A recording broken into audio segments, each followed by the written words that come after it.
लेकिन ईश्वर आपके कर्म भोग को भी नहीं काट सकता। न भगवान राम काट पाए अपना, न भगवान श्री कृष्ण काट पाए अपना कर्म भोग।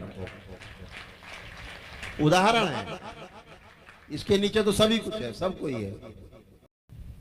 आज मानव शरीर में, जब आप मानव शरीर में हैं तो आपका जीवन पूरी तरह से कंप्लीट बैठा हुआ है और आपकी कल्पनाशीलता और आपकी कर्म स्वतंत्रता आपके पास है। कर्म की स्वतंत्रता तो मनुष्य के पास है, ध्यान रखना, लेकिन फल भोगने के लिए भी तैयार रहना। ये भोगना ही पड़ता है मनुष्य को। कर्म करने की स्वतंत्रता है, मार दो या मर जाओ, लेकिन भोगने के लिए आप परतंत्र हैं, वहां पर आपकी नहीं चलने वाली। उसी से बचने के लिए आपको गुरु की शरण में जाना होता है, जैसे आप सब बाबा की शरण में हो। और तमाम कर्म भोग बाबा माँ ने दरबार ने आपके काटे हैं, इसलिए आप मस्ती में बैठे हो दरबार में। आप कर्म भोग ईश्वर भी नहीं काट सकता, ध्यान रखो। ईश्वर आपको कर्म भोग सहने की क्षमता तो प्रदान कर सकता है। आपके कर्म भोग को जो कटते हैं शरीर पे, उनको सहने की क्षमता बढ़ा सकता है।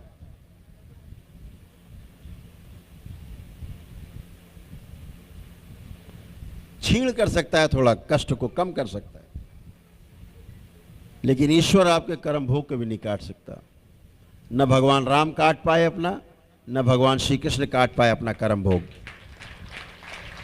उदाहरण है, इसके नीचे तो सभी कुछ है, सब कोई है। एक पूर्ण गुरु है केवल, जो काम ईश्वर नहीं कर सकता वह केवल पूर्ण गुरु कर सकता है। आपके कर्म भोग क्षण में काट सकता है।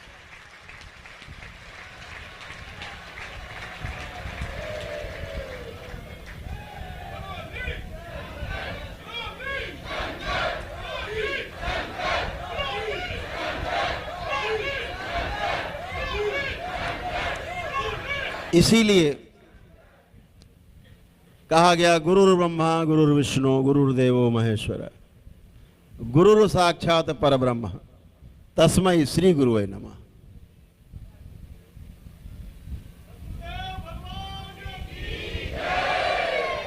आपके कर्म भोग काटने का काम सिर्फ आपका पूर्ण गुरु कर सकता है, क्षण में मिटा सकता है आपके कर्म भोग।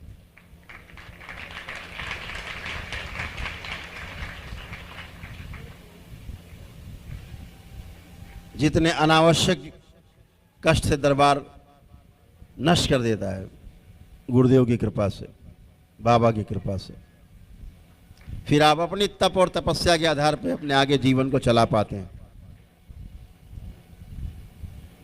तो जीवन की जब मैं बात कर रहा था तो सब आप बात समझ गए होंगे कि आत्मा में और जीवन में क्या फर्क है।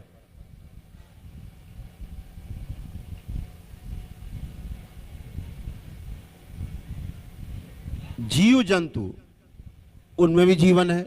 आप देखते हुए चल फिर रहे हैं, आप ही की तरह खा पी रहे हैं, संतान उत्पत्ति हो रही है। गुस्सा भी देखते हो उनको, आप प्रेम में भी देखते हो कि प्रेम में भी है।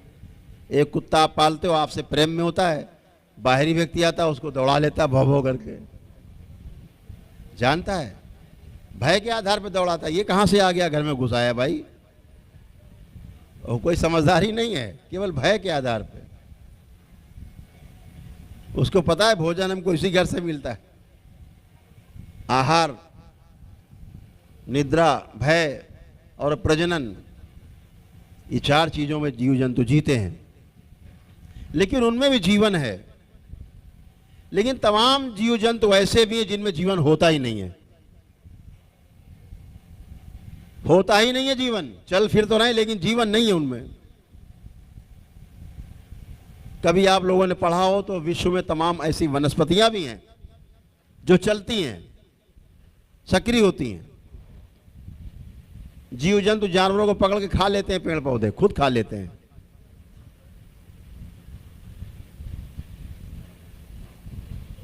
तो अगर उनमें जीवन नहीं तो फिर क्या है? जीवन नहीं तो फिर क्या है उनके अंदर? कैसे चल रहे हैं? आप कैसे पहचानेंगे किस जीव जंतु में जीवन है और किस जीव जंतु में जीवन नहीं है? कैसे पहचानेंगे आप? किसी के पास पहचान करने का तरीका है? बड़ा सरल है, बहुत सरल है। आपके सामने जीव जंतु घूम रहे हैं, टहल रहे हैं, आप देख रहे हैं, इनमें जीवन है कि नहीं, कैसे पहचानेंगे? बहुत सरल है, एकदम सरल। जैसे आप गाय को बुलाते हैं, आप बुलाते हैं ना, आओ आ जाओ आ जाओ खा लो, आप रोटी गुड़ खिला देते हैं, आती नहीं आती गाय चल के? आप बुलाते हैं तो आती कि नहीं आती? आती। कुत्ता खड़ा हो, आप उसे दिखाओ कुछ खाने के लिए, पुचकारते हो, बुलाते हो, आ जाता है, आता है, आप खिला देते हो।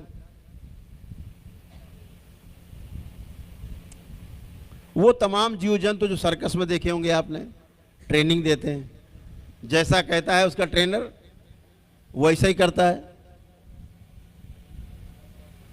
तो इन सब में क्या हुआ? जीवन है।